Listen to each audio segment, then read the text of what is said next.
Saudari-saudaraku yang terkasih di dalam Yesus Kristus, selamat pagi, bertemu kembali dengan saya Romo Tino SSCC di dalam catatan pesiaran. Di dalam persiaran hidup kita, yang paling menyakitkan ialah ketika kita dilukai oleh orang yang paling kita cintai di dalam perjalanan hidup kita. Sebelum kita mendengarkan permenungan dari catatan pesiaran, marilah kita siapkan hati kita dengan tanda kemenangan Kristus. Dalam nama Bapa dan Putera dan Roh Kudus. Amin. Allah Bapa di surga, kami sungguh bersyukur atas segala berkat yang Kau limpahkan kepada kami, sehingga kami boleh menikmati lebaran baru ini dalam keadaan sehat di tengah pandemi COVID-19. Sudilah Engkau selalu menyertai dan memberkati kami semua, terutama para tim medis, tentara, polisi, pemerintah, para relawan yang berjuang di garda paling depan menghadapi COVID-19. Sudilah Engkau tetap selalu memberikan rahmat, kekuatan, kesabaran, dan kesehatan kepada mereka semua. Dan juga kami, sudilah Engkau memberikan kekuatan dan kesabaran untuk tetap setia dan taat tinggal di rumah, sehingga kami semua sungguh dapat lekas keluar dari peristiwa yang memilukan ini. Demi Kristus pengantara kami. Amin.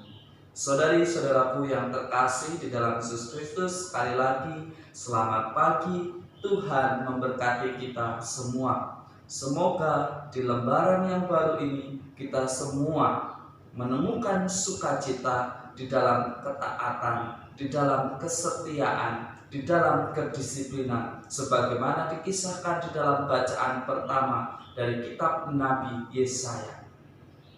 Bagaimana Nabi Yesaya berusaha untuk menghidupi spiritualitas hamba Yahweh. Dia tetap setia, dia disiplin sebagai Nabi Allah. Nabi yang diutus Allah kepada bangsa pilihan untuk menyadarkan kepada mereka semua untuk berbuat taat, berbuat disiplin di dalam mewartakan karya dan kasih Allah di dalam kehidupan kita. Kira-kira apa yang bisa kita wartakan saat ini? Yang kita bisa wartakan kepada umat, kepada sesama kita, ialah dengan tetap tinggal di rumah, dengan taat dan disiplin mengikuti aturan-aturan dan tata cara yang diberikan oleh pemerintah. Jangan kita menjadi orang atau pribadi yang sok tahu, menjadi orang yang merasa paling hebat, atau menjadi orang yang menjadi hero bagi orang-orang yang ada di sekitar kita. Menolong itu sesuatu yang baik, tetapi kalau menolong itu membahayakan kita dan sesama kita, berarti kita tidak taat dan tidak disiplin dengan tata cara yang ada. Saudari-saudaraku yang terkasih di dalam Yesus Kristus, marilah kita sebagai anak-anak terang memberikan teladan untuk patuh, setia, dan taat dengan apa yang menjadi ketentuan bersama. Itulah yang dikehendaki Allah kepada kita anak-anaknya yang merupakan anak terang. Di dalam Injil hari ini sangat menarik. Di dalam Injil Yohanes menggambarkan bagaimana Yesus merasakan sakit yang luar biasa ketika dia melihat semuanya, melihat murid-murid yang sangat ia cintai, dan di antara murid-murid yang sangat ia cintai ada dua pengkhianat yang tidak mengakui dia sebagai guru. Seolah-olah mereka tidak kenal, bahkan ada yang menjual gurunya kepada imam-imam kepala hanya karena sejumlah uang. Saudari-saudaraku yang terkasih, sebagaimana saya katakan di awal permenungan tadi, yang bisa menyakiti kita lebih ialah orang-orang yang paling kita cintai. Saya merasakan bahwa mereka lah yang tentu lebih menyakiti hati kita. Tetapi mari kita belajar dari dua pribadi, Yudas Iskariot dan Simon Petrus. Yudas Iskariot mengkhianati Yesus, pergi lalu mengakhiri hidupnya. Dia lari dari persoalan, dia lari dari masalah, dan akhirnya membuat dia depresi, dan akhirnya ia mengakhiri hidupnya. Tetapi lihat dari pribadi Petrus.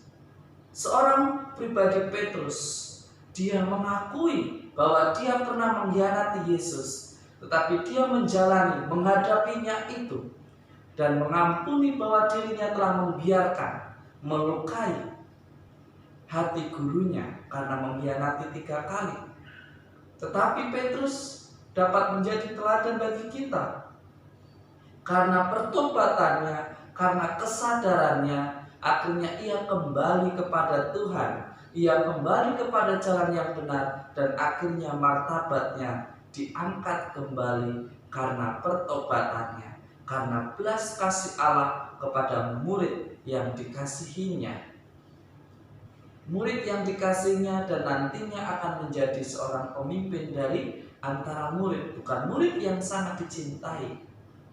Kenapa kok Petrus bukan Yohanes? Disinilah kita akan belajar.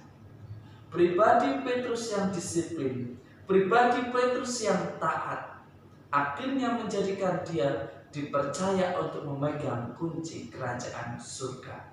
Saudari-saudaraku yang terkasih, di tengah pandemi COVID-19, kita diminta untuk tidak melarikan diri dari persoalan.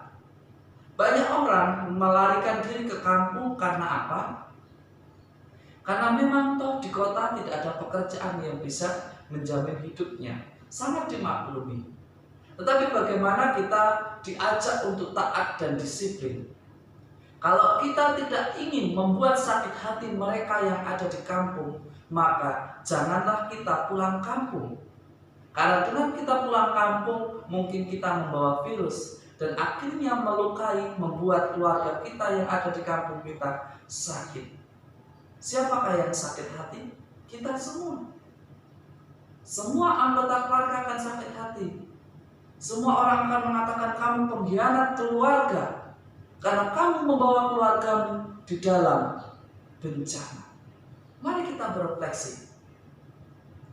Ketaatan, kedisiplinan di dalam beriman dan di dalam tingkah laku akan membawa kita pada keselamatan, baik untuk kita maupun untuk sesama kita. Jangan kita menjadi pengkhianat berikutnya di dunia ini hanya karena kita ingin lari dari persoalan pandemi COVID-19 sehingga membahayakan keluarga. Pertanyaan refleksi bagi kita, beranikah kita untuk tidak menjadi pengkhianat atau pembawa virus bagi keluarga kita yang ada di kampung? Semoga permenungan hari ini semakin menguatkan kita dan mengajak kita semua untuk semakin taat dan disiplin di dalam hidup kita selanjutnya. Semoga berkat Tuhan selalu melindungi dan memberkati kita semua, dalam nama Bapa dan Putera dan Roh Kudus. Amin. Selamat pagi dan selamat beraktivitas bersama keluarga. Kreatiflah, dan jika sesuatu tidak ada yang mendesak, tetaplah tinggal di rumah. Kita bersama pasti bisa menghadapi COVID-19. Selamat pagi dan selamat beraktivitas.